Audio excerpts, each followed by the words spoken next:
Hello, welcome everyone, and thank you for joining our Solar Citizens webinar, What the VPP? Creating a Fairer Virtual Power Plant. I want to start by acknowledging the sovereignty of the Indigenous community and First Nations community that was never ceded on these lands from where I'm coming from and where you're coming from today. So I'm on the edge of Kamay here, or Botany Bay, which is the land of the Gadigal and the Bidjigal people of the Eora Nation.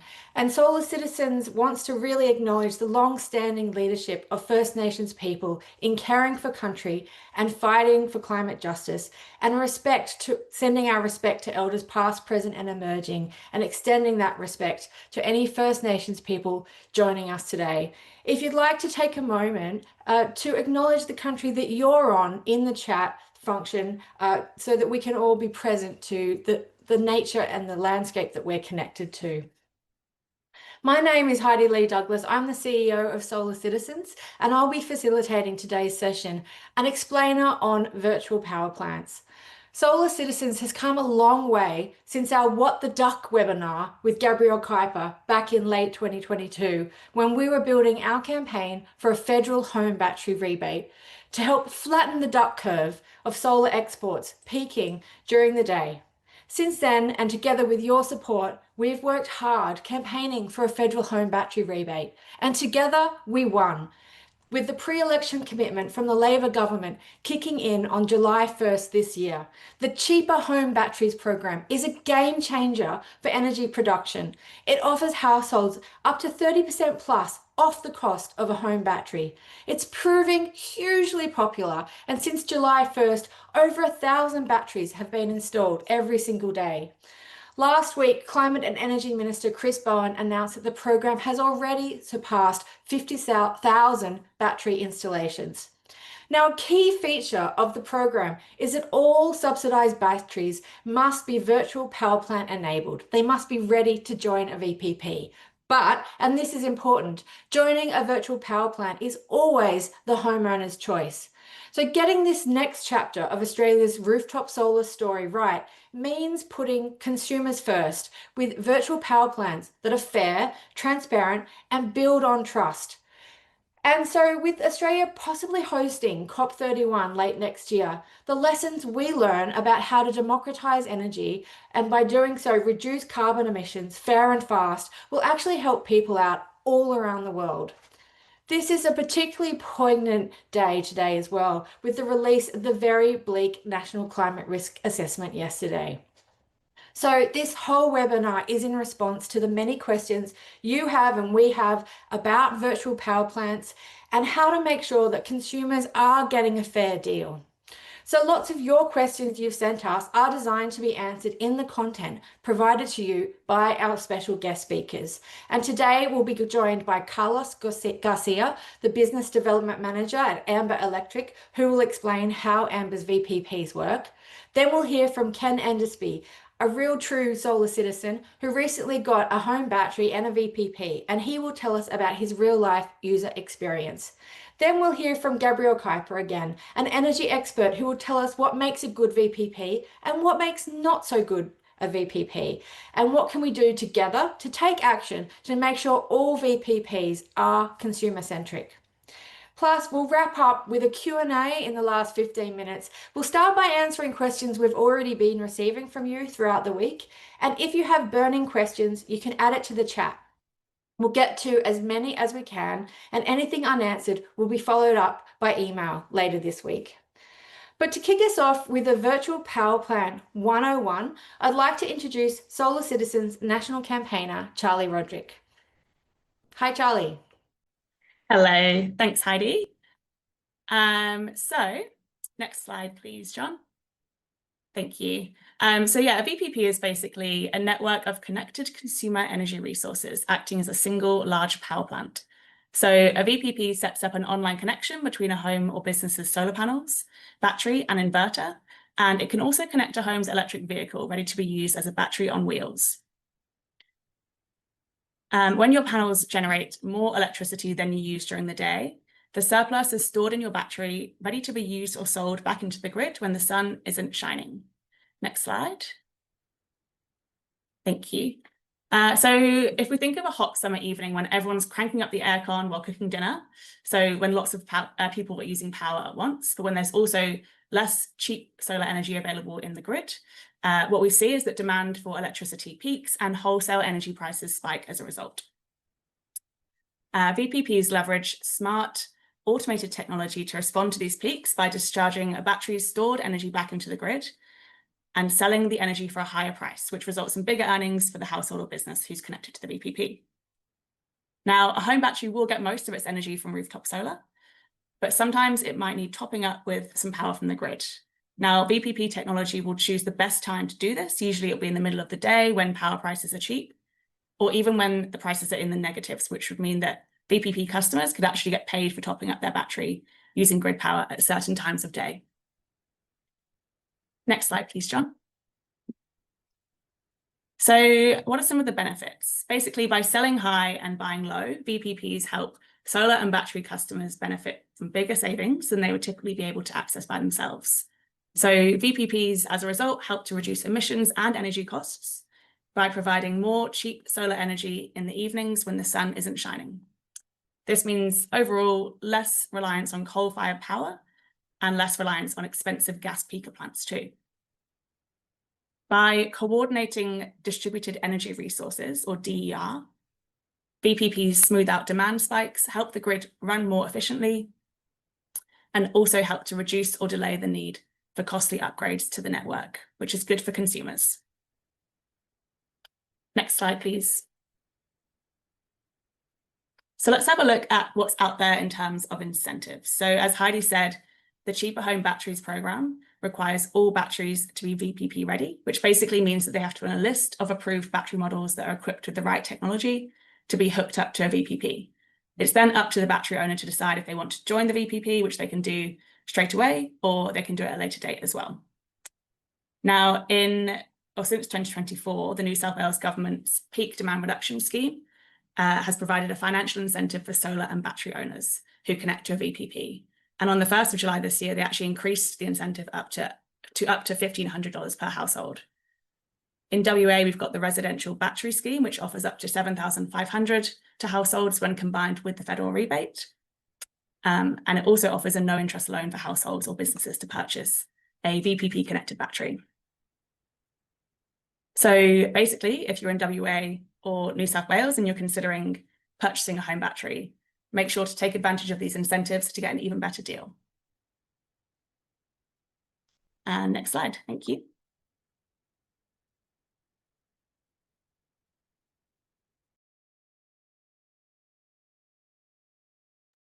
So thank you, Charlie, for sharing that insider, firsthand information about what a VPP is. So we're going to now throw to Carlos Garcia. Carlos is the Business Development Manager at Amber Electric. With over 15 years experience in the renewable space, Carlos is passionate and excited to be helping shift Australia to 100% renewables. He lives in Sydney's inner west with his family and puppy, Obi-Wan Kenobi, and has been an Amber battery customer himself for 2.5 years.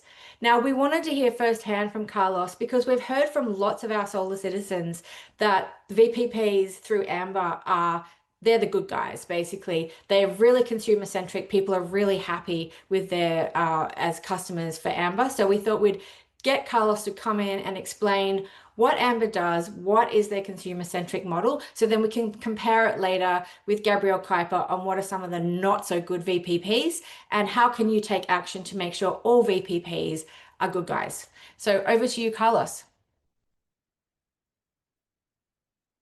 Thank you very much, and yeah, thank you for having us.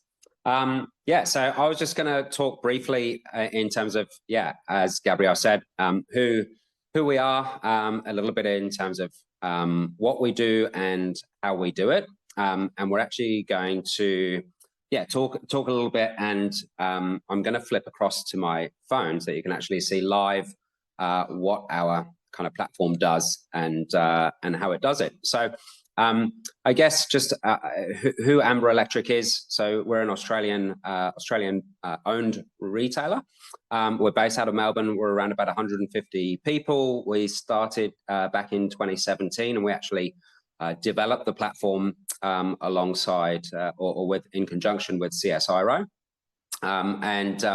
Yeah, essentially the model is to, if we just jump into the next slide, John, please. And let's go the next one again.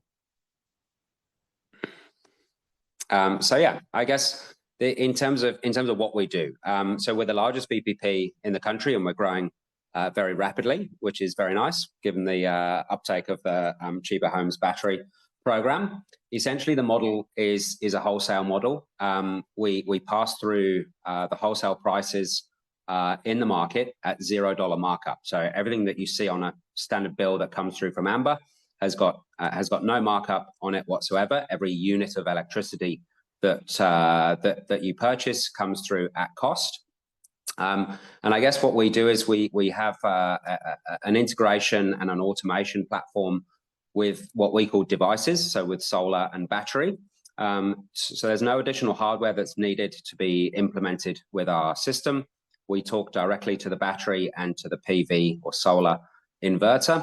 And in terms of kind of how much you need to, I guess, play with the system, we have a level of automation that sits in the background that really means it's a set and forget platform.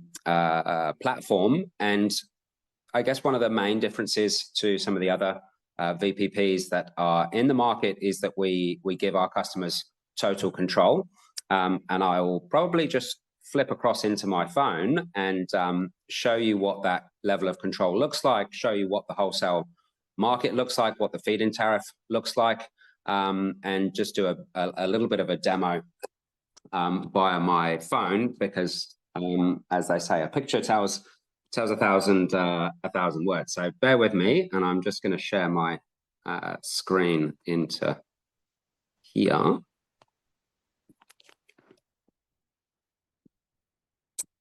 Okay, so you should be able to see my screen there, okay. And I guess what we can see here, as you can see, I'm just in 2040, I'm just in New South Wales. What you can see here at the moment is the live price, which is at the moment, it's 12 cents a kilowatt hour. And down at the bottom here, you can see that it's, we can see the percentage renewables in the grid. So we've got 69% renewables in the grid at the moment where I am. And you can see if we kind of scroll backwards, what the wholesale price has been from about 6 o'clock this morning, and it's kind of a shifting time frame. So when the demand was a little bit higher, the wholesale price is a little bit higher. So it really reflects kind of supply and demand in the grid as it happens. And then I guess once we move across, we can kind of see what's happening with the wholesale price throughout the afternoon and into the evening. It's going a little bit more expensive, and then it's dropping down again, coming into midnight tonight. And you can see obviously percentage renewables dropping at that time as well. And then I guess in that same screen, we can flip across and we can actually see what the feed-in tariff is right now. So you can see it's currently 0 cents a kilowatt hour. And you can see when I open that up at the bottom, that there's a bit of a breakdown in terms of kind of 5-minute pricing, which is a new feature that we've kind of launched recently. But we can see if we go back, because supply has been pretty high today, and it's a nice sunny day outside. So the wholesale feed-in tariff has actually dropped below 0.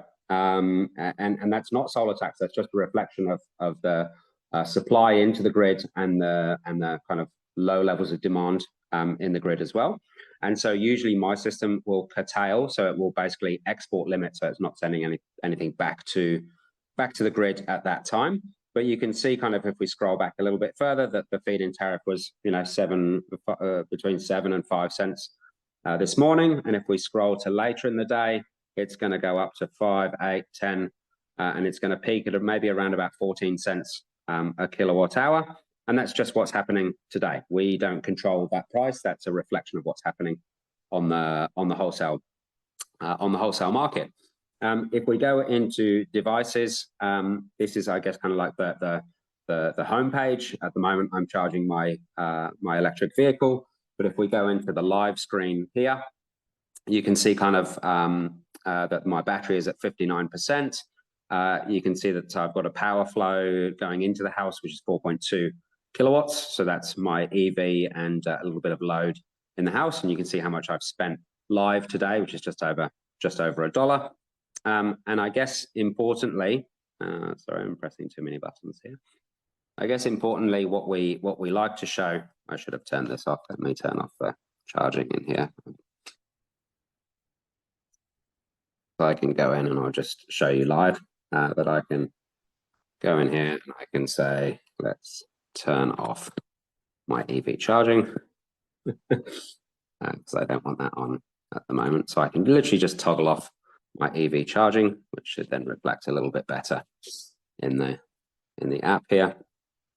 And so you can see down the bottom, you can see kind of what they what's happened so far today. So you can see the green line is my battery state of charge. You can see the yellow is my solar production, and beyond that white line that sits vertically, you can see kind of my predicted solar production, and you can see my predicted in blue at the bottom there in that graph. That's my load that's reflected live, and then also what my load is expected to be moving forward throughout the day.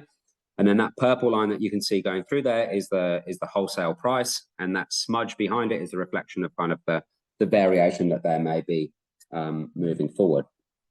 Importantly, what we can see here is I can go into my battery. I have a solar edge set up here at home, but regardless of which battery you have, the look and feel is exactly the same. It's very intuitive. And you can literally go in and say, I want you to charge my battery. I want you to dispatch the energy from my battery, preserve or consume. So very kind of intuitive and easy to do if you know something different to what the automation or the machine learning might think that's happening. And then similarly, in terms of that level of control, I can toggle my smart shift automation. I can literally turn off the automation entirely with this little toggle switch up at the top here. So my battery then would essentially go into just kind of what we call maximize self-consumption, whereby my battery will just feed my house and won't be exporting anything to the grid. But I can turn that back on very easily. And then I have kind of a different mode with an earnings optimizer and a battery booster. So just kind of slightly different settings in there. I've got curtailment. I can sync my minimum reserve level. So it's very intuitive in terms of the settings that you can see in the app itself. And I guess then in the usage, I can kind of scroll back through, similar to other retailers' apps. You can see kind of what your usage profiles were like, how much you used, how much you exported. But what I really like in the app is your week with Amber, which gives you a bit of an idea in terms of what your average feed-in tariff is this week. So my average feed-in tariff this week has been 16.6 cents a kilowatt hour. My 3-month average is just over 42 cents a kilowatt hour, and my 12-month average just over 27 cents a kilowatt hour. You can just get an idea of what your savings have been in this week, how many kilograms of CO2 you've displaced, etc.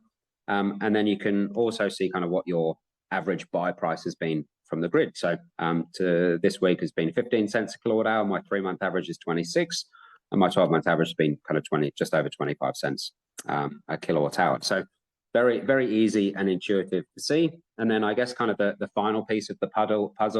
We're a family of 4. We have an EV. We're not a fully electrified home quite yet, but moving towards that with gas, hot water, and a gas hob. But you can see at the moment, my current position is I'm nearly $600 in credit. So that's all of my electricity in the house and most of my EV charging as well. And when we scroll through the bills, I'm not showing any kind of personal information here, but you can kind of see the ups and downs, I guess, of what the wholesale market has looked like for me. So winter has been slightly more expensive. So I've had a couple of kind of $100-ish bills. But you can see in summer, for example, I've had a negative 47, 42, minus $82 in November. There are a few what we call price spikes when the wholesale feed-in tariff can go We class a price spike as when the feed-in tariff goes above $3 a kilowatt hour, but it can go all the way up to $19 a kilowatt hour, which it does from time to time. Probably my best month was May 2024, where in a single day from my 10 kilowatt hour battery, I generated $151 in about 3.5 hours during a price spike from my battery. So gives you a bit of an idea in terms of what you might be able to expect from Amber and from the Smart Shift platform. So I might just jump back into the slides, and John, if you can just bring those back up. And we can't see you either, Carlos, if you want to turn your video back on. Oh, okay. Sorry. I thought my video was on. I'll put it on in. Yeah. So, there we go. If you can just pop into the next slide, John. Beautiful. So I guess kind of just very briefly in terms of what batteries we can control. As you can see on the screen here, there's quite a big selection of batteries that we can currently control, and we're working on some more very shortly to be integrated before the end of the year. So really, it's very easy to join. Yes, you do need to change retailers to sign up to us. But no additional hardware required. It's month to month. We're a subscription-based model, so for $25 a month, it gives you access to the wholesale market, and it gives you access to that Smart Shift platform to be able to trade wholesale with your battery into the wholesale market and hopefully make some good money and some good returns for your system. So yeah, that's it from me. Thank you, Carlos. That was really informative. And we're now going to hand over to one of our solar champions, Ken Endersby, who we've been on quite a journey with over the last year or so. Ken, from starring in one of our movies when we had our solar battery wedding, our EV vehicle to grid report launch, and a bunch of stuff. But we wanted to bring Ken in because he has been on a journey. He's got his own solar panels twice over the last decade, got 2 different sets. He added a battery about a year ago and joined Amber's VPP at the start of this year. So Ken's going to tell us firsthand about his VPP experience. Ken is a retired TAFE teacher and author and a human rights and climate activist and president of Climate Action Burwood and Canada Bay. So handing over to you now, Ken.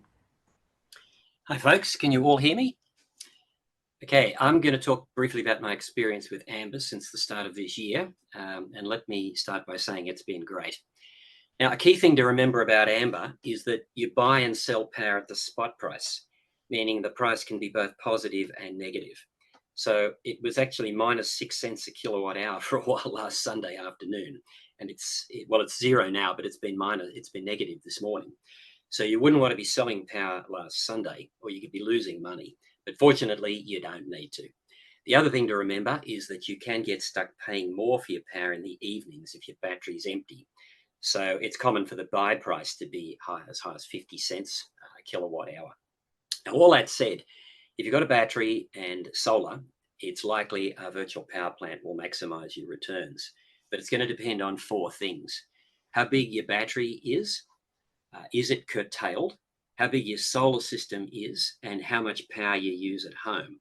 So those things are going to determine how much power you have available to sell into the grid each evening. Now, I've got a big solar system, a medium-sized battery, but I use very little power at home other than to charge my car, which I only ever do when the sun is shining. So this means I can fill the battery pretty much no matter what the weather's like or what the season is, and I can sell between 8 and 10 kilowatts a night. My system's also curtailed by Amber, so I don't sell power when the price is negative. I can turn the curtailment off anytime I like. It's very easy. Of course, you can always buy power from Amber to run your home or top up your battery on a lousy day, but I almost never do this, as my aim is not to maximize my returns, but to reduce my emissions to near zero, and to show that it's possible to do this and also save money. The beauty of Amber's algorithm is that it allows you to either let it take complete control of your system, that is to decide when you're going to sell power into the grid and how much, or it can take partial control, or you can take control yourself. All you need to do is flick a button. It's very flexible. So my daily routine is as follows. I leave Amber in control of my battery, but I check on what's happening regularly. During the afternoon, I check the weather report to see what the next day is likely to be like. If it's going to be rainy or overcast, then I'll change the setting in Amber's app to keep more power in my battery so I can fully charge it up the next day. If the weather report is good, then I'll let the battery run down to just enough to get me through the night, as it'll charge quickly the next day. All this can be done with the press of a button. Now, it's a very overcast day today. We're sitting at almost 12:30 and my battery is filled. So at the moment, once the price turns positive, I'll start selling power into the grid. Now, if, as sometimes happens and the spot price is low, Amber may not sell much power. It may leave you with more power than you need in your battery, in which case I'll intervene and I'll run the battery down a bit. Now, there's a very important exception to this routine, and that's when there's a price spike. When that happens, that's really how you make your money from Amber. So, for example, in June, I made $270 just in June from selling power into the grid. I made that principally over just 2 nights. So it only happens about once a month, but you really need to cash in when it does happen because the price can get as high as $18 a kilowatt hour. So when it happens, you really need to shut everything else down so you can dump everything you've got from your battery into the grid. Now, sometimes my wife doesn't like having to delay things, delay cooking dinner, etc., but it's really worth it. So what's the bottom line for me? Before I upgraded my solar system and got a battery last year, I was paying $1,600 a year for my electricity. I was also having to charge my car every few days at Jolt, where you get the first 7 free kilowatts free of charge.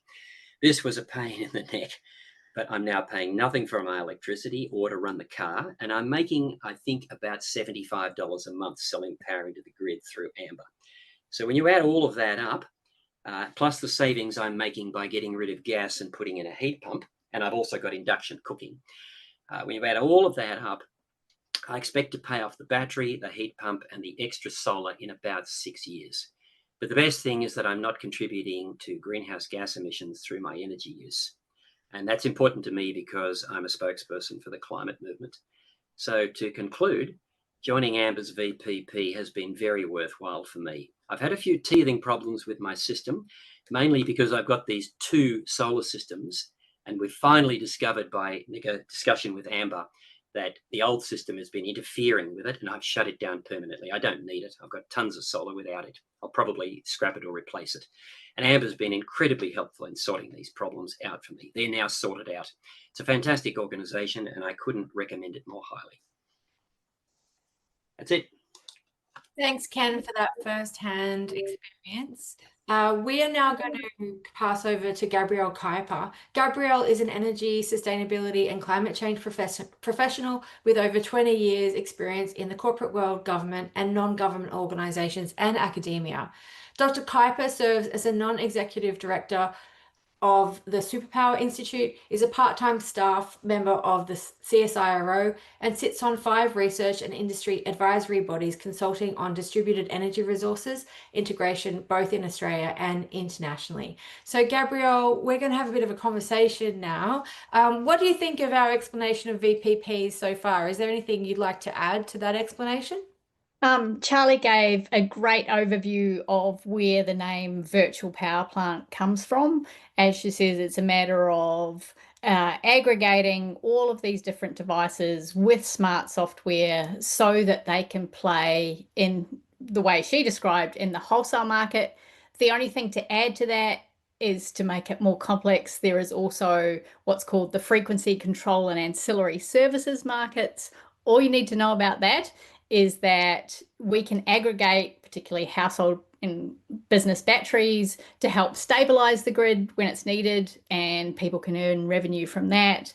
And then there's also the potential which is not unlocked yet, but I hope will be soon, to use everyone's distributed energy resources to support the local distribution networks, the local poles and wires, and that will be much cheaper than building out substations and building out more poles and wires in the future. That hasn't happened yet, but long way of saying that there are many ways that we can use this software to play in different energy markets, and that means that the benefits of all this investment that households and businesses have made in all these resources can be enhanced across the system as a whole. So even if you don't have rooftop solar or a heat pump hot water system or an EV, then you'll be able to benefit from all of these devices supporting the electricity system as a whole. Yeah, we're really excited about that, Gabrielle. We're working hard on some proposals for urban renewable energy zone pilots in Australia so that we can capture all the great rooftop solar and storage in our urban places, in our cities and towns, and better coordinate that so that we don't need to build so much transmission and we can really be more energy sustainable in our towns and cities. So we really think that getting VPP settings right is super important in terms of setting the ship sailing in the right direction. So using the ship analogy, and if you wanted to make an analogy around a rudder, so what is a good VPP and what is a not good VPP? What is the difference between the two in terms of where you're setting off sailing with your new home battery? Well, the bad news is that the ship might be sailing, but the energy market institutions seem to be oblivious to the fact that it is going out to sea and has been sailing for some time. So our energy regulator really has ignored this phenomenon, and you can't even tell what's a good or better value virtual power plant by looking at the website, for example, from the Australian Energy Regulator. So the Australian Energy Regulator is required to run a comparator website. It's called Energy Made Easy, if anyone hasn't seen it. And you can go to that website, you can compare different retail offers, but there's no comparisons there of virtual power plant offers. There's not even a web page telling you what a virtual power plant is, which is very unfortunate because the regulator is supposed to be there to provide information for consumers to help them make good choices. So what's next then? What can we do to make sure that all VPs are better? And what are the mechanisms that we need to pull and how will that improve the comparisons between VPPs?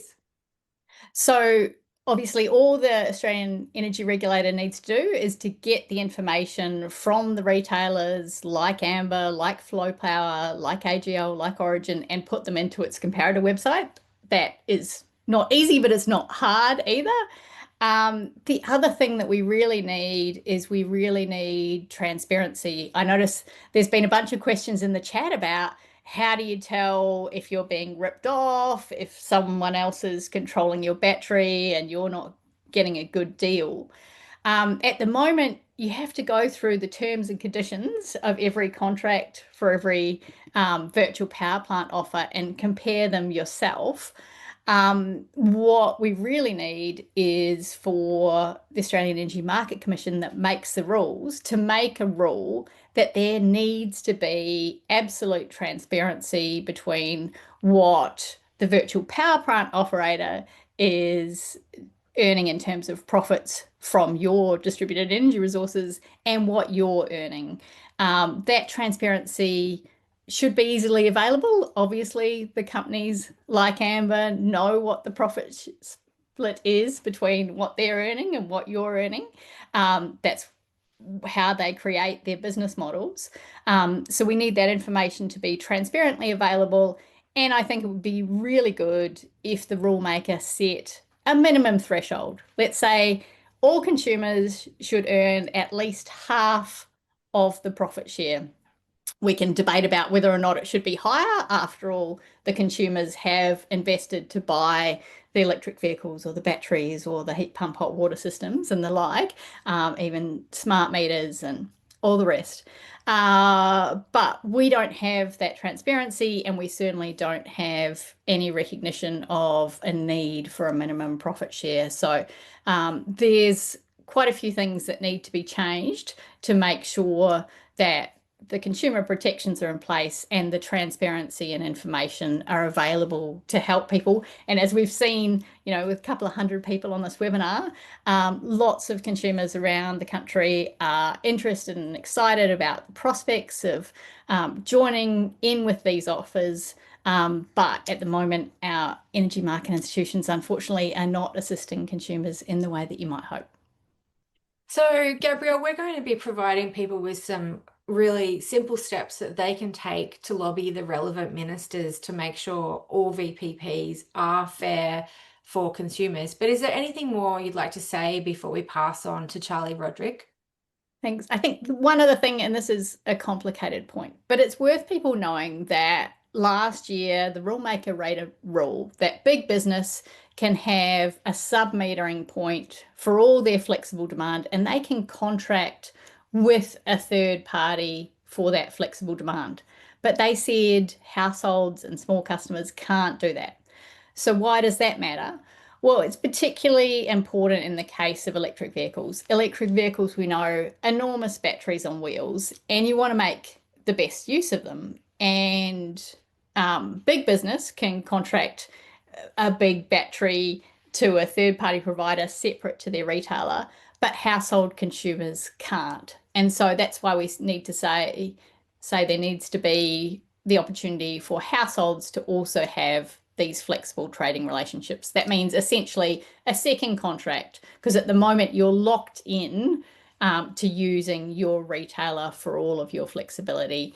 And that's obviously limits the amount of competition and limits innovation. Great, Gabrielle. So we'll be hearing more from Gabrielle and the rest of our guests in the Q&A session. But I'll now pass over to Charlie Roderick, who's going to share with you how you can take action to make sure all VPPs are good guys. Charlie? Thanks, Heidi. So as Gabrielle and Heidi have so well explained, for us to get this next chapter of Australia's energy transition right, there's clearly a need for fair, transparent VPPs that are set up to be consumer-centric from the get-go.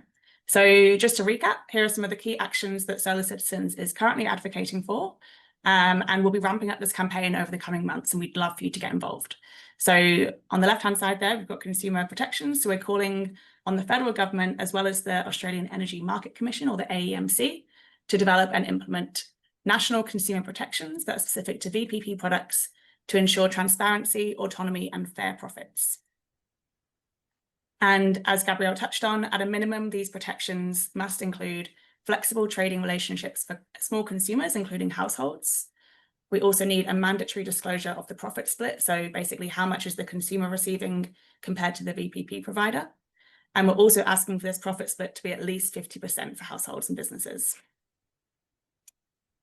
And along with all of that, we also need clear, accessible information about VPPs so that consumers can feel confident choosing the right product for their household or business, and also to help them understand their rights as a consumer. So we're calling again on the federal government, and this time on the Australian Energy Regulator, to integrate this information into the Energy Made Easy online comparison tool. So how can you get involved? We'll be sending out an email to all of you later this week. We'll share the slides, but we'll also include an action for you to send a message to the Energy and Climate Change Minister, Chris Bowen, asking for both consumer protections as well as accessible information to make sure VPPs are fair, transparent, and consumer-centric. So keep an eye on your inbox for an email from us later this week. Thank you. Thanks, Charlie. We're all about the power of you to take action to make the energy system more democratized and more fair. So we really encourage you to keep being engaged, keep being involved with us, and take this action later this week to put the pressure back on Chris Bowen to make sure that VPPs are fair, transparent, and consumer-centric. So we're going to go to questions now. So we've got a bunch of questions which were sent to us earlier in the week. The first one is for Carlos. Carlos, there's a question from Julie. She says, my question is whether it's cost effective for me to join a VPP with only a 5 kilowatt battery, which our Melbourne household mostly uses each night with cooking, heating, and cooling over the seasons. Carlos? Yeah, great question. Yeah, look, I would suggest normally we kind of recommend that at least a 10 kilowatt hour battery is preferable, since we're not just using the battery for wholesale trading. We're also kind of the battery is used a little bit like your solar is used, in that it feeds the house first and foremost, and then anything that's left over at that time can be used for wholesale trading. And obviously you've got that level of control in there. So really for kind of the best outcome for our customers, at least a 10 kilowatt hour battery is good. And yeah, usually the bigger, the better. Great, thanks, Carlos. That was a very clear answer. To you, Dr. Kuiper, Ish and Annette, they're self-proclaimed newbies, and they want to know, is it worth allowing any complex energy company that has more understanding than you to take control of your battery and potentially manipulate its use for their benefit and your disadvantage? Well, the short answer to that is obviously no, but there are a whole variety of VPP offers out there, and they all should benefit you. The amount you might earn from participating in a virtual power plant can vary a lot, particularly in light of how much access that company has to your battery. Obviously, Amber's model is slightly different because it's a pass-through cost model. But unfortunately, because of the lack of information from the Australian Energy Regulator and the inability to compare the offers in their Energy Made Easy website, you will have to go through all of the terms and conditions. Usually it'll say upfront, you know, it's 10 times a year or 20 times a year they're going to access your battery, or 10 or 20 times a month, and this is what you'll get in return. But some of the offers are also discounted batteries up front, so it makes the comparison quite challenging, but it's definitely worth looking into in order to maximize the value from your battery, because if it's not clear, the wholesale price does vary a lot day to day. It's often negative in the middle of the day, and we also have these other markets, particularly frequency control and ancillary services, where batteries can earn revenue as well. So before you leave us, Dr. Kuiper, we've got a few more questions. So this one's from John. Joining a VPP is possible now through major providers like AGL. When will it be possible for private VPPs to be formed by a group of battery owners who could then bid that power into the system at peak times and take advantage of those peak prices? Yeah, that's an awesome question. There's everything in the national electricity market has long, complicated names, which then get given acronyms. Last year, we had this rule that was made called the Integrating Price Responsive Resources Rule Change. So known to its friends as IPRR. And that rule change means that market participants will be able to play in the wholesale market. So you could potentially get a private company together, and from the end of 2026, they will be trialing, and from 2027 onwards, there will be price responsive resources will be able to earn revenue in the wholesale market without necessarily going through a retailer. You can still a complicated process to become a market participant and play in that way. What would be easier is obviously if aggregators were also able to aggregate demand from households and businesses and be able to participate that way, which is why the flexible trading relationship and the ability to contract separately there is important, and something that's obviously Solar Citizens is supporting. Great. So this one's a bit of a tricky one.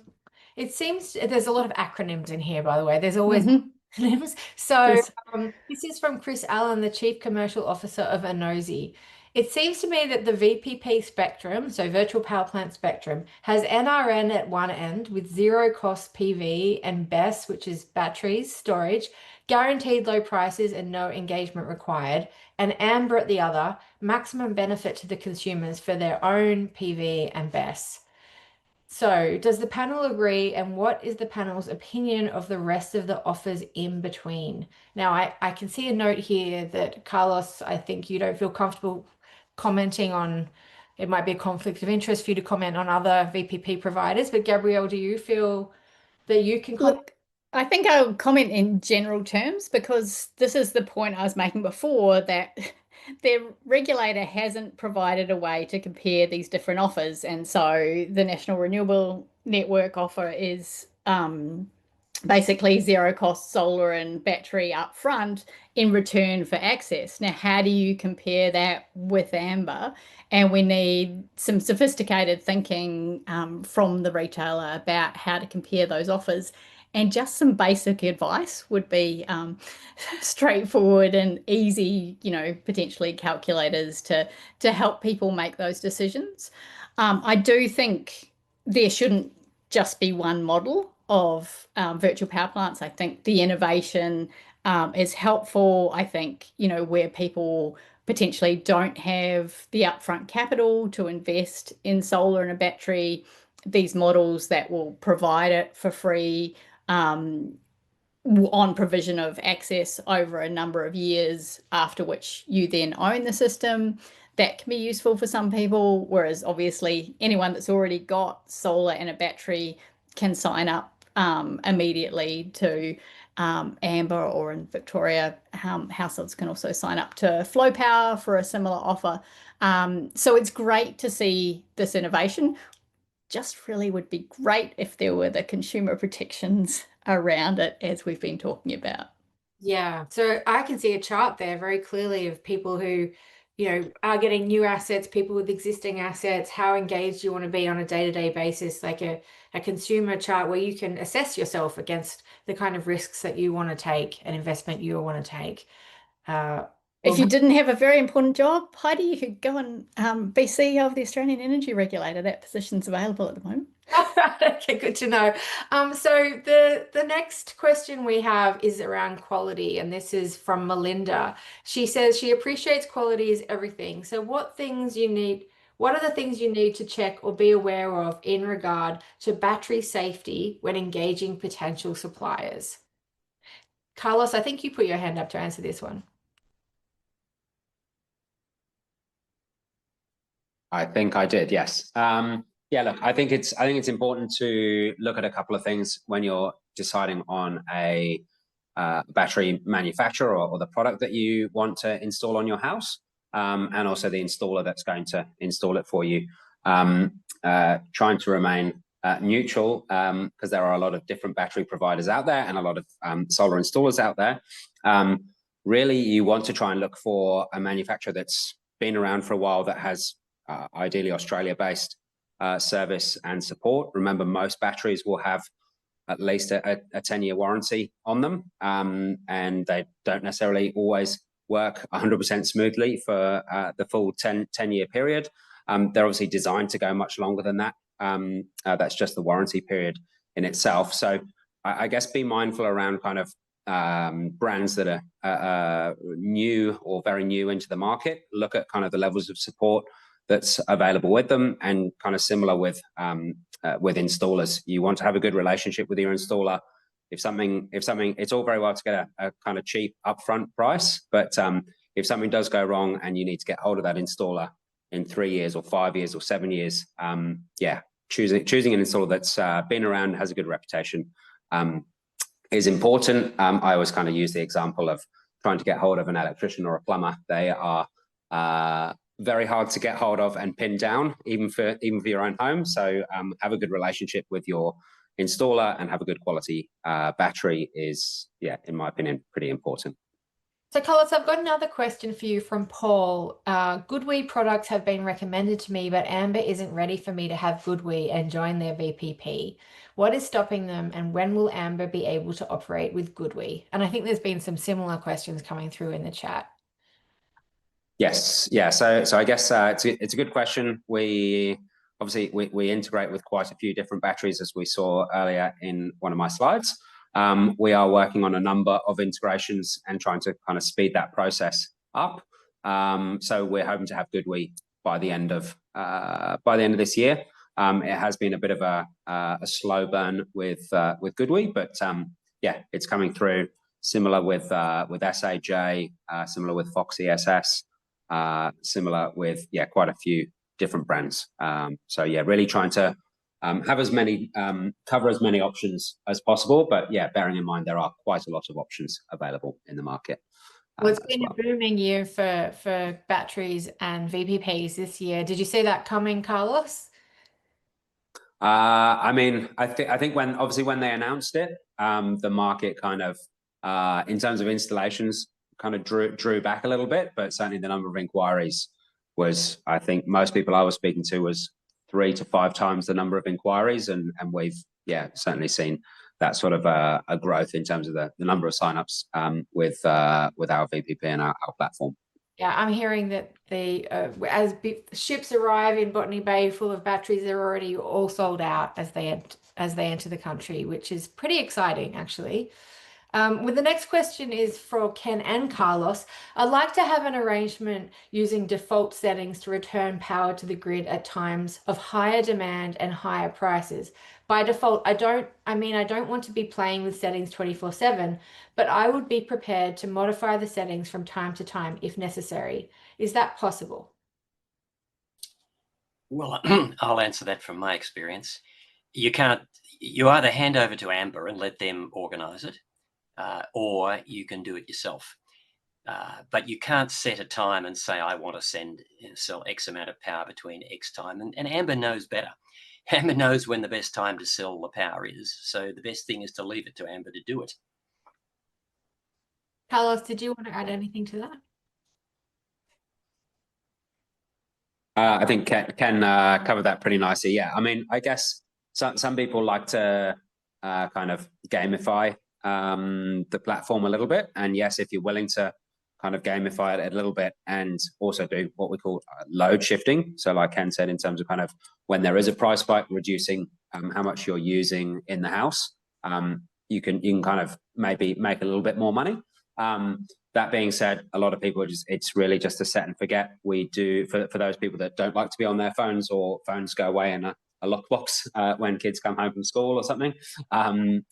You can essentially, when a price spike comes through, we'll send a text message to all of our customers saying prices are spiking, consider reducing your demand if you can. And similarly, once the price spike finishes, another text message comes through saying price spike's finished, go back to using your power as you were. And I guess in the mornings, most mornings nowadays at about 8 or 8:30 in the morning, I get a text message saying lots of renewables in the grid, prices are cheap, go ahead and use as much power as you like. So I guess there's both ends of the spectrum, but really it's once you kind of get over the initial excitement of Amber and wholesale prices and so on, it's really just just let the technology do its thing, and we'll look after you. So I've got time, I think, for one more question for you, Ken. So this is from Dave. Our house is all electric and we have panels and a battery. With our induction cooking and heating, the battery empties around 8 or 9 p.m. every winter's night. So we could usefully have a larger battery. My assumption is that we need the battery for cooking and heating at just the same evening peak time, as the VPP would benefit from it. Is there any benefit for us or the broader community for us to join a VPP? And how could we stop the VPP using our battery, which would then make it run out even earlier? Or is there VPP intelligence that would make it not use it in the winter, but only in the summer based on some sort of predictive algorithm? You can turn off the system so that you have control of your battery just with the flick of a switch. That's easy to do. So if you want to use your own power and not let Amber sell it, then that's easy. You can do that very, very easily. The other thing, as I said when I was giving my talk, is about how much power you use yourself. There is no substitute for cutting your own power use. And the biggest single saving we have made, two biggest. One is by insulating our house properly so that we don't use heating in winter or cooling in summer. at all. We have a house that does not need that kind of energy. So although I have a medium-sized battery, I've got a lot of power to sell into the grid each night. The other big saving is through our electric car. We got the car before we got the extra solar in the battery, and we save. I mean, we don't pay anything. I have literally paid in the last probably 18 months in Sydney $1.87 to run the car. That's where we make huge savings. We're probably saving $2,500 a year on that. So think of it differently of how you can save your power. But yeah, you can take over from Amber anytime you like. That's the beauty of the app. So thank you. That's a great answer, Ken. We've got many more questions in the chat and many more questions that were sent to us beforehand. We've got pre-prepared answers for all of these questions that are that have been sent through to us that we'll make sure we get to you, and we'll reply as much as we can with the many questions in the chat following up this webinar. And I think we should actually just chuck these up on our website as well, because I think these are questions that are really common for lots of people and will be a great resource. So thank you for sharing your questions with us. Now I will move to the next slide, John, and just give a little bit of a background to Solar Citizens. No, we're going on to next steps. What's coming up? We're going to wrap up this jam-packed webinar and recap on the key points. So a VPP has the potential to be a boon to managing clean energy in the grid. However, we do need to ensure that there are uniform standards to protect consumers like you and me in regard to transparency, maintaining control of your battery, when it discharges, and what the share of the income is with the VPP provider or host. We encourage any battery owners to shop around, but visit our Switch and Save page, John, if you want to move to the next slide, where you can get a link to solar quotes or solar analytics for comparisons between providers and technologies. So there you can see that up on the top right-hand side, the Switch and Save button on our website. If you'd move to the next slide, please, John, there's a link to Amber Electric that you can use, which will activate a $30 discount on your first electricity bill if you switch to Amber. So we do want to encourage people to be part of VPPs because we want to share that good, cheap, clean energy across the grid and replace expensive fossil fuels.